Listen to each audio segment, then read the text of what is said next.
Hello बच्चों, ये 8th class Ruchira book है अपनी और सीबीएसई के अकॉर्डिंग अपन संस्कृत पढ़ने जा रहे हैं। और देखिए ये सुभाषितानी फर्स्ट चैप्टर है अपना प्रथम पाठ रुचिरा।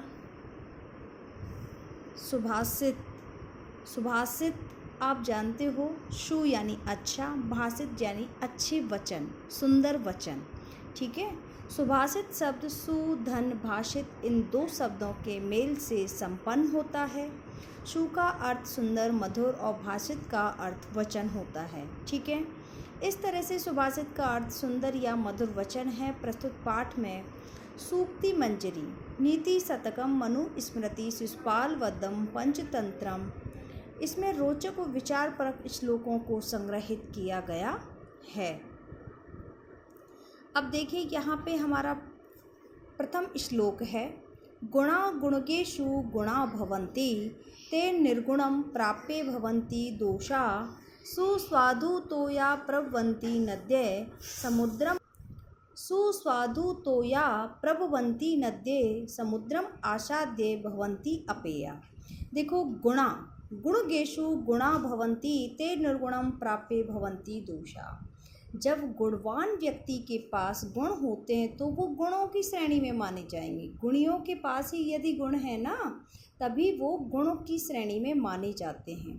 वही गुण यदि किसी अपयश वाले व्यक्ति के पास या कुटिल प्रवृत्ति का व्यक्ति है जिसके पास गुण नहीं है, निर्गुण व्यक्ति के पास ऐसे गुण आ जाएंगे। गुणवान वाले व्यक्ति के पास जो गुण हैं वो निर्गुण व्यक्ति के पास आ जाते हैं तो वह दोष में परिवर्तित हो जाते हैं। गुणा गुणगेषु गुणा भवन्ति ते निर्गुणम प्राप्ये भवन्ति दोषा। देखो, गुणा यानी बहुत सारे गुणों के बारे में, जो गुणगेषु गुणों की परख करते हैं या गुणों के ज्ञानी हैं, उनके पास ही गुण हैं। ठीक है। गुणीजन हैं, उनके पास यदि गुण हैं तो गुणों की मात्रा में गणना की जाएगी। और वही गुण यदि निर्गुण व्यक्ति के पास चले जाते हैं तो वही गुण आपके दोष के रूप में परिवर्तित हो जाते हैं। उसी प्रकार से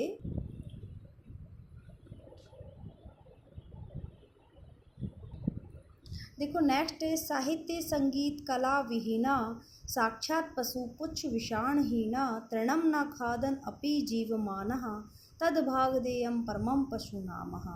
जो व्यक्ति साहित्य संगीत कला से विहीन है वह साक्षात पशु के समान है। कैसा पशु है? जिसके पुच्छ नहीं है और सींग नहीं है। पुच्छ और विषाणहीन साक्षात पशु के समान कहा जाता है जो साहित्य संगीत कला से विहीन व्यक्ति है। तृणम ना खादन अपि जीवमान, वो चारा ना खाते हुए भी जीवित है। तद भागदेयम, लेकिन भाग्यशाली है, वो पशु नहीं है जो चारा नहीं खा रहा है। ठीक है, पर वो पशु के समान ही माना गया है। ऐसा व्यक्ति भी पशु बताया जाता है। ठीक है। नेक्स्ट है, लुब्धस्य नश्यति यशः पिशुनस्य मैत्री नष्ट क्रियसे कुलम अर्थ परस्य धर्मः विद्याफलम व्यसनेन कृपणस्य सौख्यम राज्यम प्रमथ सचिवस नर अधिपस्य है। लुब्धस्य, यदि हम ज़्यादा लालच करेंगे, लुब्धस्य लालच से हमारे यश का नाश होता है। पिशुनता करने यानी चुगलखोरी करने से, यदि आप किसी मित्र की दूसरे मित्र से कोई बात ऐसी कहोगे जिससे चुगली हो रही है या कोई ऐसी बात कर रहे हो उसको अच्छा नहीं लगे या उसका व्यक्तित्व के ऊपर है या आचरण के ऊपर है, तो वो क्या करेगा? मित्रता का हनन करेगा, पिशुनता।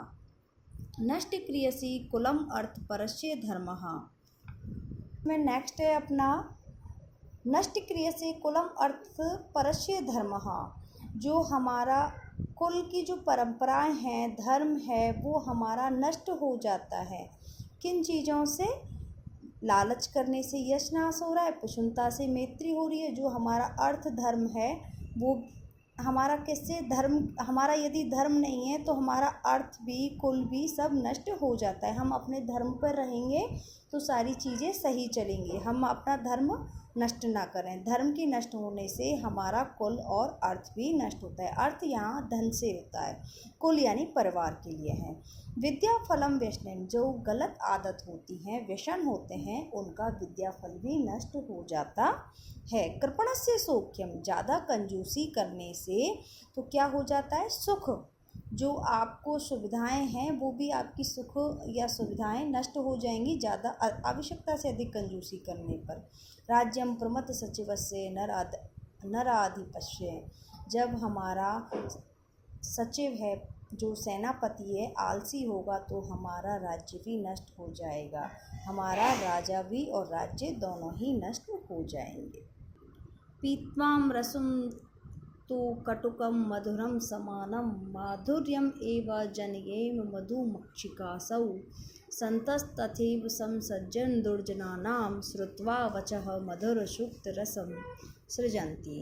जब आपने देखा है कि हनी भी होती है, वो क्या करती है, फूलों से रस लेती है, उसके बाद में क्या शहद बनाती है, तो वो फूलों पर जाती है, कटु रस भी पीती है और मधुर रस भी पीती है, ठीक है। उसके बाद में क्या है, पीत्वा रसम तुम कटुकम मधुरम समानम, वो दोनों प्रकार का रस समान रूप से पी रही है, कड़वा और मधुर।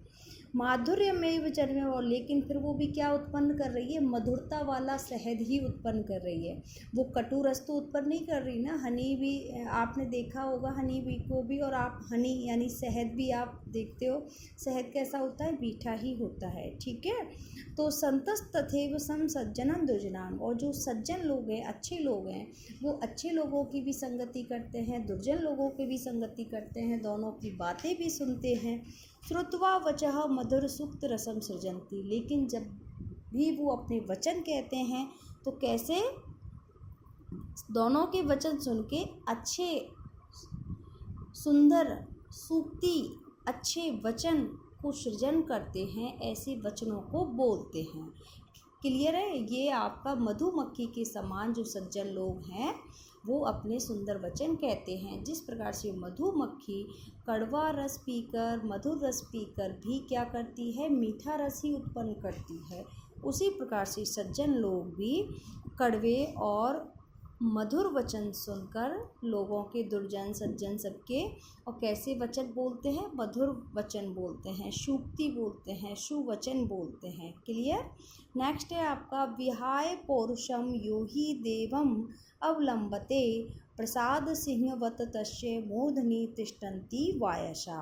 विहाय, यदि हम अपना कर्म छोड़ दें, विहाय यानी छोड़कर, पौरुषम अपना कर्म, यो ही देवलम मतलब हम भाग्य के सहारे बैठ जाएं और कर्म ना करें, तो प्रासाद सिंहवत, जैसे महल में सिंह की मूर्ति बन गई है, जैसे सिंह है, सिंह का कार्य क्या होता है, शिकार करना, शिकार नहीं करेगा तो उससे कोई डरेगा ही नहीं, आप जानते हो, वो भूखा ही रहेगा, शिकार करेगा तभी वो अपना पेट भरण कर सकता है, तो कार्य करेंगे तभी हम सफल होंगे, नहीं तो नहीं होंगे। तो वो उस, यदि हम कर्म छोड़कर भाग्य के भरोसे रहे तो ऐसा हो जाएगा जैसे शेर प्रासाद में यानी महल में बैठा हुआ है एक मूर्ति बनकर, जिसके ऊपर वायशा यानी कोए बैठे हुए हैं, ऐसा हो जाएगा। यदि हम कर्म ना करेंगे तो हम भी कैसे हो जाएंगे, कैसे हो जाएंगे, अजीब ही प्रकृति के हो जाएंगे, ना हम खाना खा पाएंगे, ना रह पाएंगे, हमारा कोई भी अस्तित्व नहीं रहेगा। इसलिए हमें कर्म करते रहने चाहिए, ठीक है। पुष्प पत्र फल छाया मूल वलकल दारु भी, धन्या मही रुहा ये शाम विमुखम यान्ति नार्थन।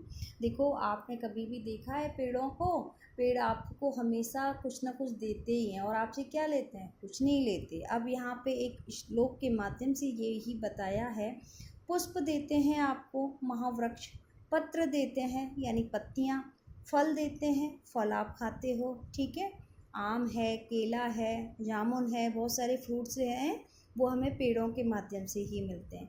छाया, जब ज़्यादा कड़क धूप होती है तो छाया में जाते हैं, पेड़ के नीचे ही जाते हैं। मूल यानी जड़, वलकल, उनका जो वलकल होता है, कठोर भाग होता है ना तने पर, वलकल वो वृक्ष की छाल, ठीक है।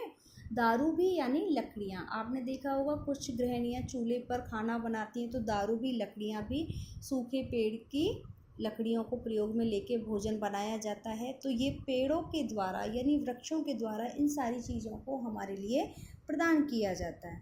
धन्या महीरुहा, ऐसा महावृक्ष धन्य हो, ये शाम विमुखम यान्ति नार्थिन, ऐसा कोई भी व्यक्ति नहीं है जो उनके पास से खाली हाथ लौटे। चाहे गरीब है, अमीर है, चाहे कैसा भी व्यक्ति है, उनके पास जाएगा कुछ ना कुछ लेके अवश्य आएगा। चिंतनीया ही विपदाम आदावे प्रतिक्रिया, नाकूप खननम युक्तम प्रदीप्ते वही नाग्रहे। चिंतन करना चाहिए, पहले से ही विचार करना चाहिए। विपदाम यानी कोई भी विपत्ति आने से पहले, आपको पता है कि सर्दियाँ आ रही हैं तो क्या करना चाहिए, पहले ही अपने बिस्तर वगैरह का अरेंज कर लेना चाहिए। हाँ, होता है ना। और यदि आपको पता है कि एक कंजस्टेड एरिया है, यहाँ पे आग लग सकती है, तो वहाँ पे क्या होना चाहिए, फायर का आपको पता होना चाहिए, फायर ब्रिगेड कैसे बुलानी है, कोई 1-2 एम्प्लॉय अपॉइंट करना है, ऐसे सारी चीज़ों, यदि कोई भी विपत्ति आती है आकस्मिक, उनका पहले से ही चिंतन या विचार करना चाहिए। आदावेव प्रतिक्रिया, और विपत्ति के आने पर आप तुरंत प्रतिक्रिया नहीं कर सकते हो, ठीक है। तो हमें पहले ही विचार करना चाहिए कि क्या करना है। एग्ज़ाम है, आपका एग्ज़ाम आ रहा है, एग्ज़ाम से पहले ही आपको पढ़ाई करनी है। आपका पेपर आते टाइम पे आप पढ़ने बैठोगे तो कुछ समझ में नहीं आएगा। तो ये भी एक क्या हो गया, विपत्ति से पहले ही विचार कर लें, यानी कोई समस्या आ रही उससे पहले ही उसका समाधान कर लें। नाकूप खननम युक्तम प्रदीप्ते वही नाम ग्रहे, यदि आग लगती है तो आप तुरंत कुएं को खोदने नहीं जाओगे, कुआं खोदोगे जब तक तो सब कुछ नष्ट भ्रष्ट हो जाएगा। तो इस बात से ये कहा गया है, इन 2 पंक्तियों के माध्यम से ये बताया गया है, विपत्ति से पहले ही हमें विचार कर लेना है कि क्या करना चाहिए।